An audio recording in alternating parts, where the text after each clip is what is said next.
주님 평화. 오늘 복음은 정말 유명한 달란트의 비유입니다.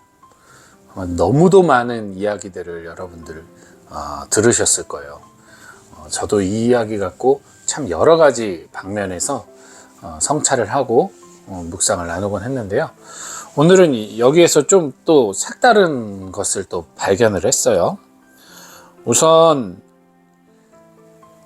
얼마만큼 용서를 해줘야 되냐라는 베드로의 질문에 예수님께서 7번이 아니라 70번이라도, 그러니까 무조건 계속 용서하라는 얘기죠. 용서하라고 하면서 달란트의 비유를 이야기하시는데요. 무조건 다 용서할 수 있는 것은 하느님밖에 없어요. 그러니까 여기에 핵심 포인트는 너희는 무조건 다 용서할 수가 없다라는 얘기예요. 제가 이제 이 복음 말씀이 왜 그런 가르침을 주는지를 알려드리겠습니다. 자, 여기서 지금 10,000달란트를 탕감받은 종이 있습니다. 10,000달란트라는 것은 이 사람이 개인적으로 갚을 수 있는 금액이 아니에요. 혼자 스스로 갚을 수 있는 금액이 아니에요. 그렇기 때문에 이것은 모든 걸 다 팔아서라도 갚아야 된다라는 이 말은 그걸 다 팔아도 갚을 수 없는데, 그 정도로도 내가 그냥 봐줄 테니까 일단 네가 모든 걸 다 갚아라. 신체 포기 각서를 쓰든 뭐 하든 갚아라, 이 얘기거든요. 사실 이것도 잡이에요, 사실은.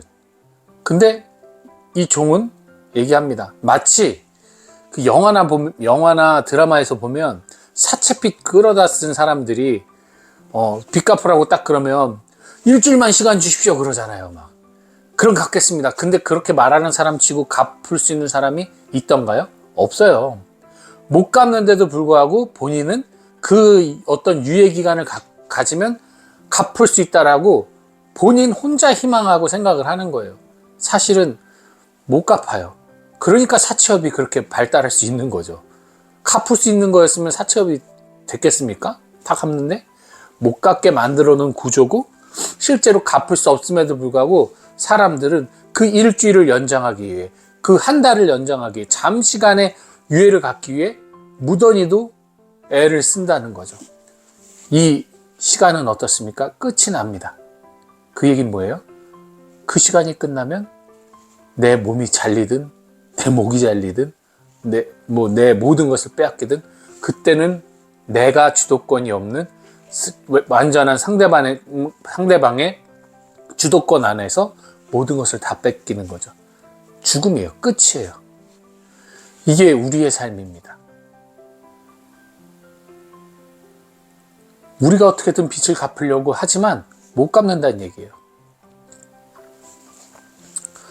그런데 여기에서 그거죠. 빚을 다 탕감해줬어요. 10,000달란트는 엄청난 금액이고 그것을 그냥 무상으로 탕감을 해줬어요.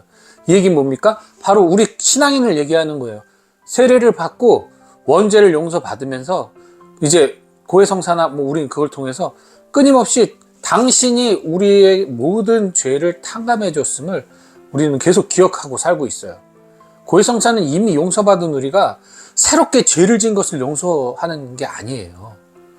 그러면 그건 무슨 용서는 세례받기 전에 죄만 용서받고 세례 후에 죄는 용서가 안 돼 있는 거라면 예수님의 구원의 그 십자가의 구원은 반쪽짜리밖에 안 되죠.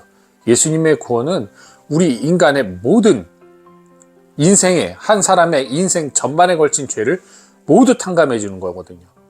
그러나 우리 스스로가 그것을 인지하지 못할 때 죄를 용서받았음에도 불구하고 용서받지 못한 사람처럼 살아갈 때, 그럴 때, 그러니까 빚이 없는데도 빚이 있는 사람처럼 살아갈 때 고해성사를 통해서 너는 죄를 용서받은 사람이라는 것을 내가 좀 더 확실하게 인정하고 인식하고 다시 죄로부터 자유로워지라는 거죠. 이미 탕감 받았는데 자꾸만 사탄의 유혹에 빠져서 사탄의 사채의 노름을 하려고 하는 거예요. 근데 사탄의 사채는 비트코인 같은 거거든요. 실체가 없어요. 그러니까 실체가 없는 거기 때문에 그것을 내가 안 갚아도 돼요. 왜? 그 사탄마저도 하느님의 아래 것이기 때문에 지들이 아무리 빚을 많이 지게 하더라도 하느님께서 이미 그것에 대해서 변제를 해놔셨기 때문에 그들이 아무리 그것을 협박을 해도 우리는 빚이 없어요. 근데 자꾸만 인간이 빚이 있는 것처럼 생각하게 만드는 거죠. 이제 그 부분은 그래요. 즉 어쨌든 이 10,000달란트를 탕감받았다는 것은 바로 이 세례를 받고 죄를 용서받은 우리 신앙인들을 이야기하는 겁니다. 근데 우리 이 신앙인들이 일상을 살아가면서 100데나리온, 그러니까 거의 뭐 요즘으로 환산하면 한 800만 원에서 900만 원 뭐 요 정도 되는 돈이에요. 늘 빚진 사람을 용서하지 못해 감옥에 가두고 갚을 때까지 가둬둔다라는 거. 이 부분을 좀 여러분이 생각해 보시기 바랍니다. 즉 내가 누군가를 한번 이렇게 나쁜 놈, 용서 못할 놈, 뭐 혹은 이게 뭐라 그러죠? 나에게 죄를 지은 사람으로 인식을 하기 시작하면 쉬 사라지던가요? 뭐 그 사람을 좀 참아주기도 하고 좀 그냥 되도록이면 신경 안 쓰려고도 노력을 하지만 실질적으로 마음 한켠에는 늘 그 사람에 대한 웅어리가 남겨있죠. 그리고 그 사람의 조금이라도 잘못된 행동을 하면 역시 그래. 그것 봐. 걔는 원래 그런 사람이기 때문에 그럴 수밖에 없어. 라고 단정을 짓죠. 그리고 내가 정말 미워하는 사람이 내가 참아주고 있는데 나의 지인들이 그 사람에 대해서 좋게 얘기하면 기분이 좋던가요? 나쁘죠. 이 얘기는 뭐냐면 내가 그 사람을 아예 그 사람의 모든 행실을 잊지 않는 한 그 사람은 내 안에서 늘 감옥에 갇혀 있는 거예요. 내 안에서 늘 그 사람은 죄인으로 감옥에 갇혀 있는 거예요. 그 사람에 대한 그 분이 풀릴 때까지 내 안에서 그를 가둬두고 있는 거죠. 이런 마음을 갖고 있을 때 우리도 주님 앞에 나가면 어쩔 수가 없어요. 그 모든 죄가요, 그 모든 생각들, 잘못된 그릇된 판단들이 다 사라질 때까지 주님은 빚진 것을 다 갚을 때까지 고문영리에게 넘겨서 가둬둔다라고 얘기를 하십니다.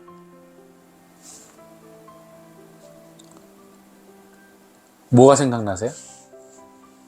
연옥이요. 갚을 때까지. 여기서 중요한 겁니다. 그 10,000달란트를 탕감받은 종이 사형을 당하거나 혹은 무기징역을 당한 게 아니에요. 물론 그 빚은 못 갚는 빚이에요. 하지만 뭐 주인은 당신이 원하면 언제든 다시 갚을 수 있어요. 다 탕감할 수 있어요. 단 처음에는 무상으로 갚아줬으나 이번에는 고문영리를 통해 즉 고통을 받으면서 이 빚을 언젠간 갚을 빚을 갚을 때까지 자유로워지지가 않는다는 얘기죠. 구원에 이르지 못한다는 얘기. 뭡니까? 연옥이잖아요. 즉 우리가 마음으로부터 용서하는 삶을 살지 않으면 100% 연옥행위라는 거예요. 우리 기본적으로 우리는 연옥 생활 할 수밖에 없어요. 죄는 없으나 자꾸만 죄의 옷을, 내 자체는, 내 존재는 죄가 없으나 자꾸만 사탄이 걸치는 죄의 옷을 입고 다니고 사탄이 준 가짜 돈을 들고 다니면서 내 겉에다가 자꾸만 죄를 묻히니까 그거 깨끗이 씻어낼 때까지는 구원받을 수 없죠. 네. 그래서 그 유예기간이 필요한 건데 그걸 우린 연옥이라고 하는데 그 부분의 하나입니다. 용서하지 않는 사람들, 마음으로부터 용서를 하지 않는 그런 자비심이 없는 사람들은 그 마음의 정화가 다 일어날 때까지는 고통 속에서 구원을 청하며 기다려야 하는 불쌍한 존재가 된다는 얘기죠. 저는 오늘 이 달란트의 비유를 보면서 연옥에 대해서 다시 한번 또 성찰하게 됩니다. 물론 연옥 사상을 연옥에 대한 신앙을 성서에서 연옥이라고 해가지고 나오지 않아요. 그렇기 때문에 개신교에서는 연옥 개념을 인정하지 않습니다. 특히나 개신교에서는 이제 하느님 안에서 절대적인 구원을 받았는데 중간에 그런 개념이 왜 들어가냐? 왜 죄가 아직 있어서 그 죄를 지워야 되냐? 예수님이 구원을 하셨는데 라고 말합니다. 일견 그 말도 틀린 말은 아니에요. 당연히 맞는 말이에요. 분명히 그건 100% 맞는 말입니다. 단, 왜 꼭 이 인생의 삶과 죽음을 놓고만 이 육신의 죽음만으로 그 구원과 지옥을 결정을 지을까요? 우리는 삶과 죽음이 끊어진 게 아니라 쭉 이어져 있다라고 믿는 통공의 신학을 갖고 있는 교회예요, 가톨릭은. 그렇기 때문에 죽어서 끝이 아니라 죽으면서도 구원을 이루기 위한 끊임없는 여정이에요. 구원의 여정인 거죠. 즉, 뭐 복음에서도 독서에서도 나오지만 뭐 에녹이라던가 엘리야라던가 성모 마리아라던가 죽어서, 아니 죽은 건 아니죠. 이 하느님에게 의해서 하늘나라로 들어 올려진 사람들이 이야기들이 나와요. 자, 죽어서 즉청당, 그냥 죽으면 그냥 바로 하늘나라, 죽는 순간 나는 구원받아서 바로 1초도 없이 뭐 시간의 개념 간격도 없이 바로 내가 하늘나라 가는 거라면 그 사람도 뭡니까? 타고 올라가고 그 과정은 뭐예요? 말씀에 있는 근거대로라면 그 과정은 뭐예요? 분명히 성서 말씀대로라면 우리가 죽고 난 다음에 혹은 이곳에서의 생을 마감하고 하늘나라에 가는 것에는 시간이 필요합니다. 그리고 그 시간을 가톨릭 교회에서는 연옥이라고 하는 거예요. 바로 그 시간. 나는 완전하게 하느님 나라, 구원의 나라 안에 살고 싶은데 거기까지 가는 데는 분명히 과정이 필요해요. 그리고 그 과정이 말 그대로 내가 인성으로는 내가 완전하게 막 믿고 완전하게 믿는다고 말을 하지만 그럼에도 불구하고 내가 생각지 못한 나의 어떠한 부분 안에서 불완전한 부분을 완전하게 정화시킬 때까지 도달하지 못하는 거예요. 그리고 그것이 점차 사라지면서 완전해지는 순간 하느님 나라에 도달을 하는 거죠. 그렇게 따지고 봤을 때 어떻습니까? 연옥은 저주나 멸망이 아니라는 거예요. 연옥 사상은 구원을 위한 희망의 장소예요. 그렇지만 오늘 복음에 나오는 것처럼 호문영에게 넘겨지는 고통의 시간이에요. 내가 내 잘못을 완전히 정화시키고 내가 잘못된 나의 삶 속에 비록 죄를 용서받고 세례를 받고 신앙생활을 하였으나 여전히 일상 속에서 아까 말한 거 비트코인 어때요? 이게 본전이면 본전만 찾아도 성공이라고 하는 그 비트코인에 우리 얽매이는 분들 많잖아요. 분명히 도박처럼 이거 계속 돈을 까먹는 건데도 우리가 그걸 놓을 수 있습니까? 못 놓잖아요. 나도 모르게 이 삶 속에서 그렇게 품고 살았던, 포기하지 못했던 것들, 죽으면서 다 내려놓는다고 했으나 그 생각만으로는 내려놓지 못한 이 더 많은 생각은 빙산의 일각이죠. 생각이 한 5%면 무의식이 90%가 넘는데 이 무의식 안에서 내가 갖고 있던 그 여죄들, 털어버려야 될 죄들, 이 죄들이 다 깨끗하게 털어질 때까지는 우리의 시간의 개념은 아닐지라도 그 시간이 필요하다는 거죠. 그렇게 모든 것이 털어졌을 때 구원에 이를 수 있다. 그래서 이것은 어쨌든 분명하게 가톨릭과 개신교의 교리의 차이가 있어요. 그렇기 때문에 저의 영상을 시청하시는 분들 중에 우리 개신교 신자분들 계시다면 뭐 이것에 대해서 틀렸다 맞았다 뭐 이렇게 보지 마시고요. 이 말 안에서의 제가 드리고 싶은 말씀을 좀 여러분들이 생각해 주시면 좋을 것 같아요. 구원에 이르기 위해서는 우리가 오늘 예수님께서 말씀하신 것처럼 10,000달란트를 다 자기가 갚겠다 말을 했어요. 그럼 뭔가 노력을 하겠죠. 막 여러 가지 고통을 받으면서 노력을 하겠죠. 그러나 갚을 수 없어요. 근데 주님은 무상으로도 갚을 수 있고 고문형기에 넘겨서 그만큼 당신이 마음 풀릴 때까지 대가를 지불하게 하고 갚을 수도 있어요. 그건 주님 마음이에요. 진짜 주님 마음이에요. 그죠? 이건 우리 마음이 아니죠. 주님 마음이에요. 그렇기 때문에 그런 부분에서 우리가 마음으로부터 형제를 용서하지 않을 때 그것을 다 기억 갚을 때까지는 하늘나라에 이르지 못한다는 사실. 이건 꼭 죽은 이유만을 얘기하는 게 아닙니다. 살아있는 이 상황 안에서도 우리의 일상적인 신앙생활 안에서도 마찬가지예요. 우리가 이 마음으로부터 형제를 용서하지 못하면 하느님 나라에 이르지는 못하고 이 신앙의 자유로움, 기쁨을 누리지 못한다는 사실. 근데 저는 용서하면 할수록 더 마음이 괴로운데요. 용서가 안 됐다는 얘기예요, 그거는. 아주 단순합니다.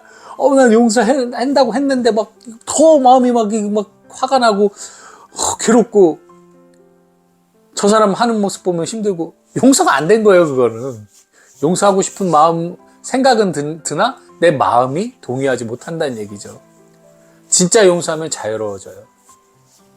진짜 용서하면 아무런 그 기억들은 여전히 남아있죠. 그 사람이 나한테 했던 행동들이 있으니까 그 기억은 남아있으나 그 사람 때문에 내가 더 흔들리거나 내가 무너지거나 내가 분노하지는 않습니다. 저 같은 경우도 그런 용서할 수 없는 사람들이 많았어요. 제 삶 속에서. 근데 대부분 지금은 제가 뭘 용서하려고 한 게 아니라 하나님이 그렇게 탕감하시듯 그냥 탕감된 느낌? 그래서 그들에 대한 기억들은 있으나 더 이상 그들에게 화나지 않아요. 그냥 그들 나름대로 잘 먹고 잘 살면 되는 거죠. 뭐 구원은 하나님의 몫이니까. 저는 저대로 잘 먹고 잘 살면 되는 겁니다. 그래서 꼭 이것을 연옥 개념 때문에 이상하다고 생각하지 마시고 우리의 일상에서도 마찬가지입니다.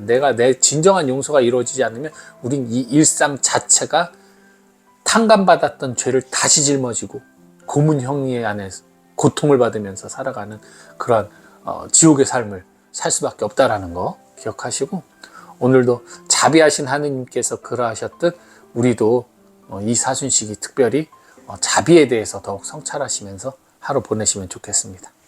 주님표.